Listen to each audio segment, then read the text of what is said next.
We may have crossed a line recently where people are beginning to wake up. You know, the Englishman, Lord D'Aubignon, once said that an Englishman's mind works best when it's almost too late. And I think that may be where we are now here in this country. You know, there are a lot of absurd things happening. Maybe we've gotten to the point now where we're kind of rousing ourselves from these, or at least have the possibility to rouse ourselves. Yes. It's because it really is almost too late. That's the idea. It is almost too late.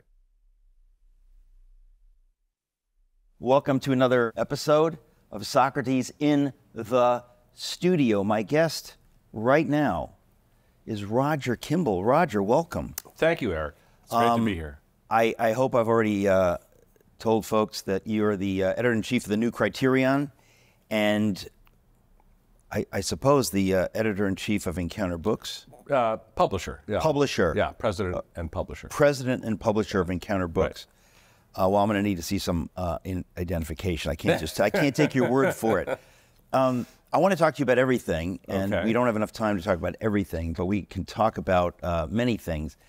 Let's start with the new Criterion for folks tuning in. What is it, and how did you come to take the helm of it when you did? Well, the new Criterion is a monthly cultural review. I was going to say conservative, but I'm not sure that's quite right. It has a sort of modernist flair to it. The founding editor was Hilton Kramer, who had been the chief art critic for the New York Times back when the New York Times was a newspaper and not a propaganda machine. I don't know what you mean. Go ahead. Yeah. And that was in 1982. So it's been going. This is our 40-something year. I came to the magazine because my Greek tutor in college knew Hilton, because Hilton had taught there very briefly. And where in college did you study Greek? Yeah, it was in Bennington, Vermont, of all places.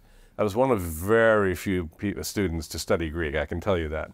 I mean, most people it's mostly, at Bennington. It was like dance and pottery and that kind of stuff. And pot. And pot. Lots of pot. Weed and a lot of dance. A lot of that. Yeah. I went there because I went to a Jesuit high school in Maine, where I grew up, and my one of my main teachers knew one about one of your principal teachers, or one of your main, capital M-A-I-N-E? No, principal teachers. Yeah, good point. And he knew about Bennington because he had grown up in Vermont, and I wanted to write poetry back then, so I thought I would give it a shot. It's the only place I applied, actually, and they let me in, so that was nice. And I'm happy to say that in those early poetry classes, one of my teachers said, "Your lyrics remind me of the young Yeats." But fortunately, I had enough self-awareness to understand that that wasn't true, and I went on to other things. Wow. But getting back to the new Criterion, so many years later, I then went to graduate school at your old alma mater in New Haven at Yale. And when I left graduate school, I had no idea what I wanted to do. I knew I didn't want to become a teacher because that would mean like moving to Montana or something. And already I could see the chap at Balthasar's feast. The writing was on the wall. It's not what I have always regarded myself as a liberal. That is, I believe in things like, colorblind justice, advancement according to merit. That is a classic liberal. All of these characteristics that have now been enrolled in the Index Prohibitorum of reactionary vices, right? Yeah. And so free speech, all of that stuff. So Russell Kirk once made the observation that he was conservative because he was a liberal. It sounds paradoxical, but I know what he means. It means that if you believe in that stuff, in free speech, in advancement according to merit, and the idea that justice is there with a blindfold holding scales because she's impartial, then these are classic liberal virtues. But they've now, as I say, because the culture has moved so far to the left, they've become reactionary vices. So anyway, there were no jobs at the new Criterion when I wrote to Hilton Kramer, but we met and I started writing for it, and then eventually there did become a job available, and I think I went there right around the time of my first book, which was called Tenured Radicals, which was an attack on the politicization of the humanities in the academy. What year was that published? I think 1990, 91 maybe. Yeah. I mean, it's interesting because what we're talking about, we're seeing the dark fruit of it. Yes. But it's been growing for a long time. And yes. It's interesting because, you know, when you were at Bennington and then at Yale, and when I was at Yale, these things really had already taken hold in the academy. Yes. But they hadn't trickled down into the culture that's absolutely yet. Right. They were exactly right. And it used to be, of course, even before then, they were sort of on the fringe of society in the Beats period and so on. Yeah. They made inroads into institutions like the academy. And now, of course, our culture as a whole has been not totally, but it's been seriously infested by this toxic virus of political correctness. Now we call it something else. We call it DEI or CRT. Cultural Marxism. Or cultural Marxism. It's, you know, Antonio Gramsci was, I think, popularized the phrase about the long march through the institutions. And that's what we've seen. And these Marxists understood that if you want to take over a culture, it's not the proletariat. You need to get the really essential institutions. So that means the media, the educational institutions, the cultural institutions like, you know, the high arts and so on. If you can pervert those, then it's everything else is very easy to do. Although we both know that this has been a project that long precedes Gramsci. You know, you only have to look back at the Armory exhibit of what was it, 1917. It's amazing to trace it. Sure, and it goes back even further, of course. I mean, one of the things that makes political correctness, or whatever phrase you want to, wokeness, to whatever you want to call it, so attractive to those who are susceptible to it, is that it provides an unearned sense of virtue, an unearned sense of this kind of exaltation that we are on the side of the angels, whereas you, of course, are a horrible person because you support, you know, colonialism or whatever. And this can be traced back a long way. The right of children, for example, to be born. Right. Yes. I mean, yes, exactly. It's how brutal of us. Yes. It really goes back at least to the French Revolution. Yeah. And even before that, with people like Rousseau, Jean-Jacques Rousseau, who's always going on about his virtue. What he meant by that was his own sense of his own virtue. And that was something that was taken up instantly by the architects of the French Revolution. So it's no surprise that Robespierre, one of the architects of the terror, should talk about virtue and its emanation, terror. Right? You know, they saw in this society the index of their virtuous accomplishment was the number of heads they were lopping off every day. And we sort of see this happening in our own society. They fortunately don't yet have guillotines, but they certainly have a means of canceling people and destroying their lives. And it's a very pernicious, well, I mean, it's a perfectly satanic inversion of actual virtue. Yes, exactly. And it is, by now, we can see that it is anti-reality. Yes, the distinction is between virtue in the sense of you do good, or virtue in the sense that you do things that provide you with the emotional exaltation of virtue. And it's that latter which is so seductive and so destructive. But it's interesting. I mean, you've written about it famously in your book, Tenured Radicals, but there's a more recent book called The Rape of the Masters, where you really continue the theme. Mm-hmm. But it's fascinating to me because oftentimes people say, well, when did this start? You know, and really it started, of course, in Eden, but we can't go back that far. So, but people always tempted to say, well, start in the 60s. And you think, well, no, Buckley was writing about it in his book, God and Man at Yale. That was the Yale of the late 40s.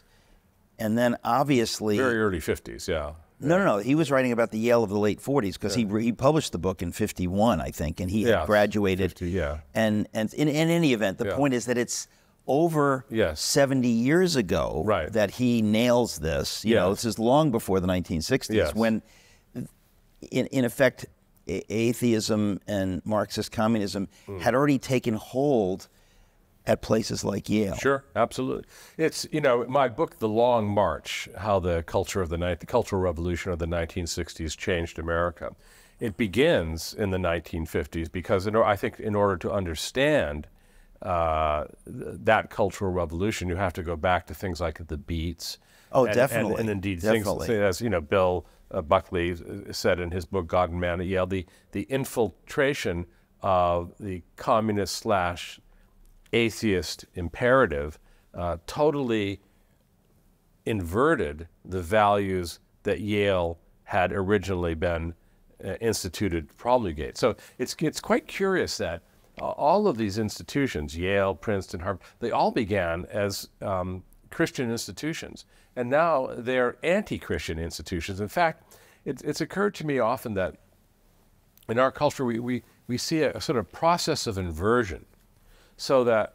Excuse me, you wrote about this. Yes. I think it's the last article in the New Criterion, which I hope people will check out. It's newcriterion.org. .com. New Criterion, but not the New Criterion. It's just New Criterion. Newcriterion.com. But your most recent article called Highways to Utopia. Yes. You write about the very thing that you're touching on now, that there seems to be somehow within the West, and we'll have to talk about what we mean by the West, Christendom, the seeds of its own destruction. Yes, yeah. A self-critical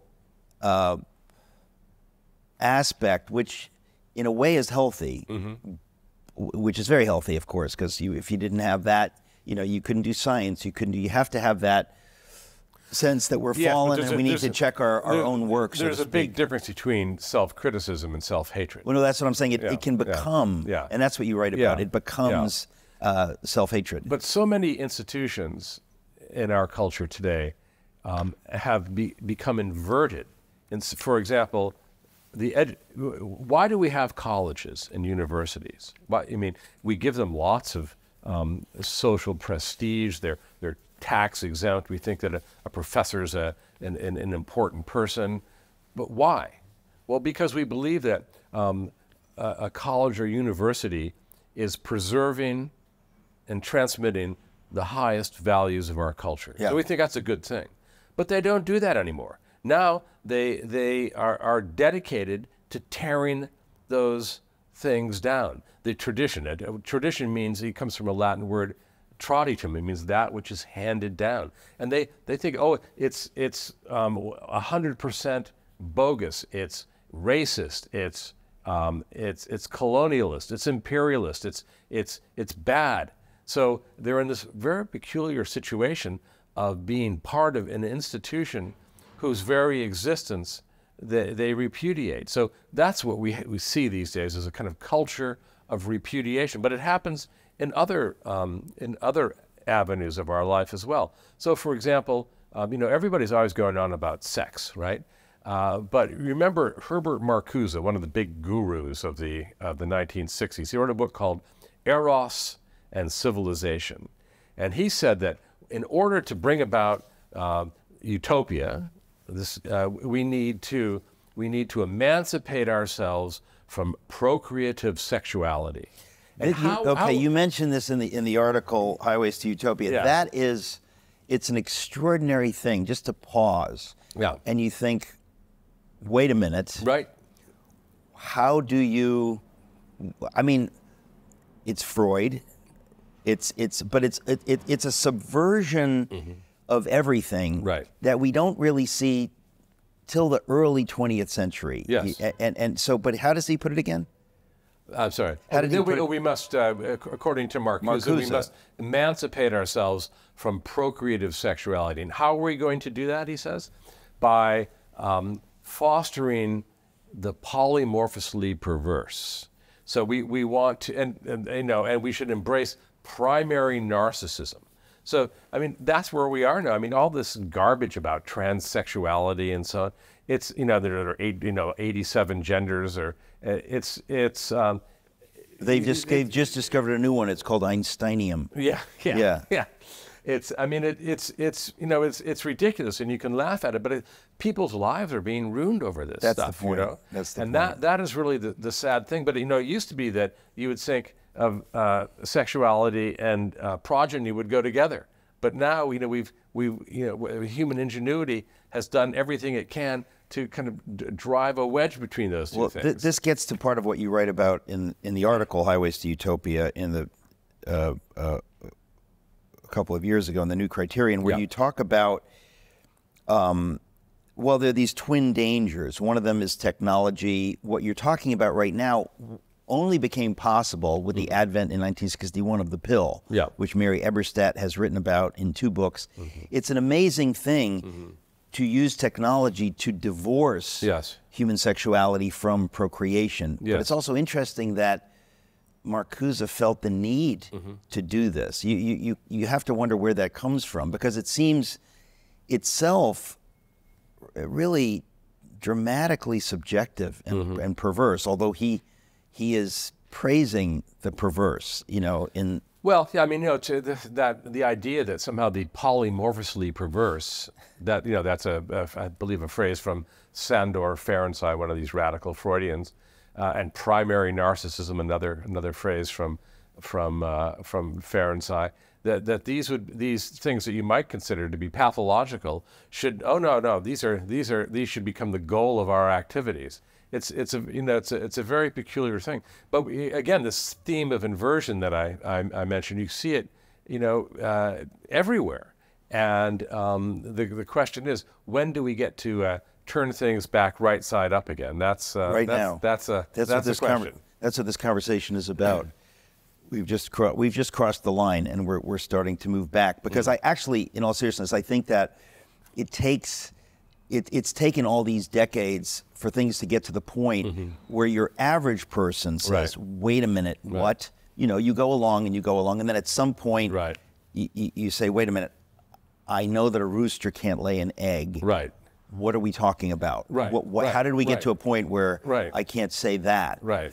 And that's effectively between now. Boys and girls. What's that? That there's a difference between boys and girls.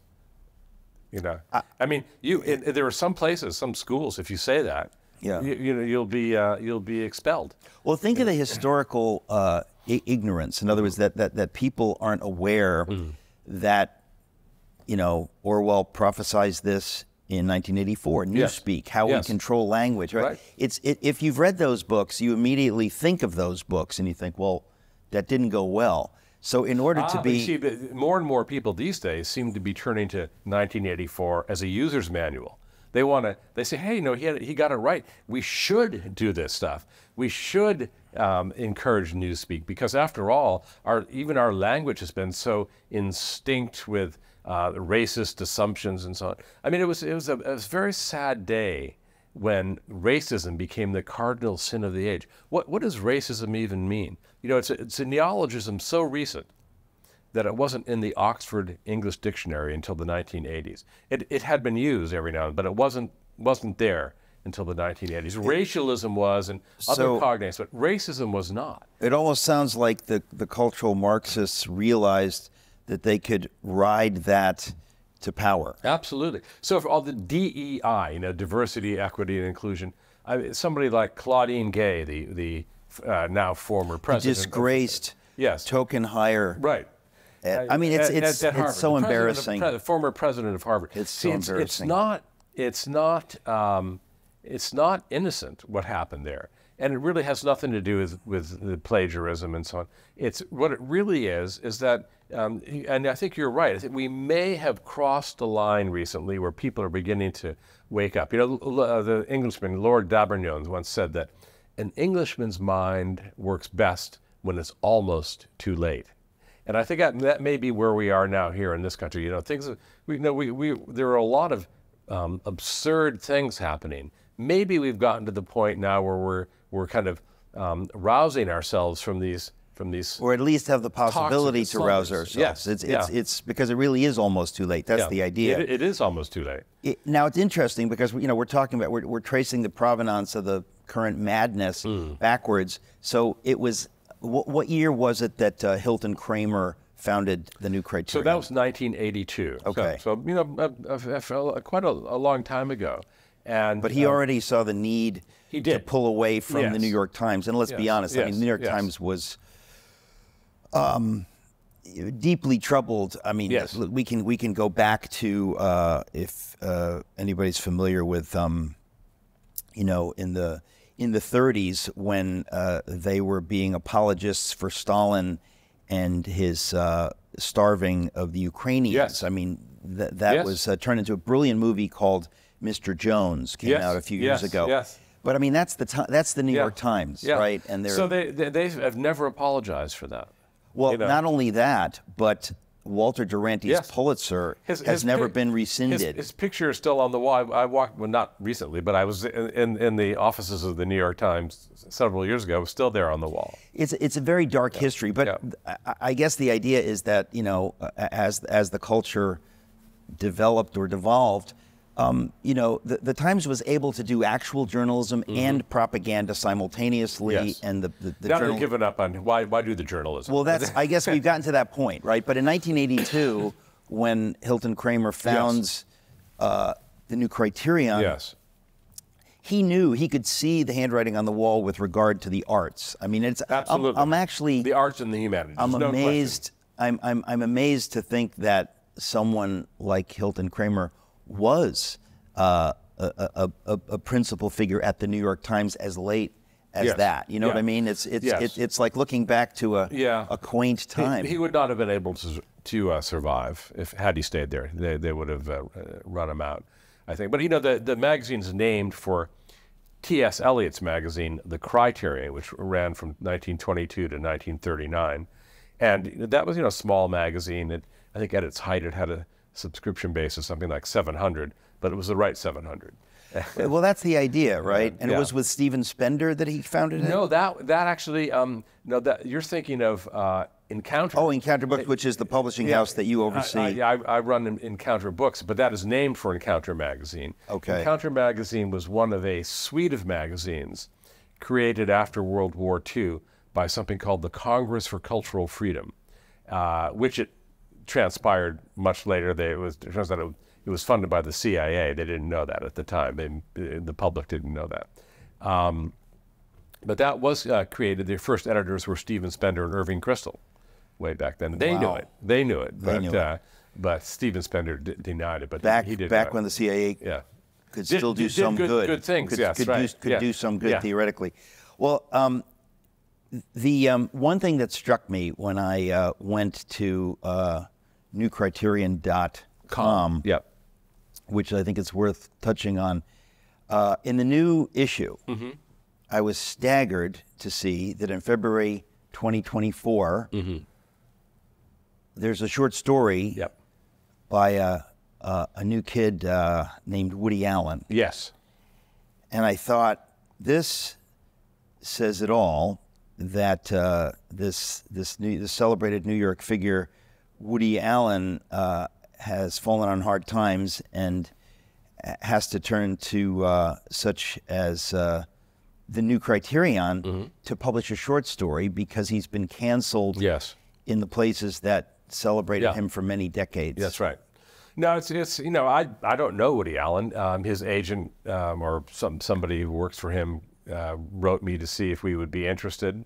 And we don't publish fiction, actually, but I made an exception. Until now. Yeah, because... Until Woody. Yeah, and it wasn't because, you know, he's a famous person. It's because he's been treated very unfairly, in my opinion, very, very unfairly. He's been canceled. And the fact that, you know, his usual venues, I think he wrote for the New Yorker, and I don't know where else he wrote. But he's been writing for the New Yorker since the 60s. Yeah. So, I mean, these institutions like the New Yorker, I mean, they're horrible places, you know, and the fact that they would not stand up for somebody who had been associated with them for so long I think was just terrible. So I was pleased to be able to do that.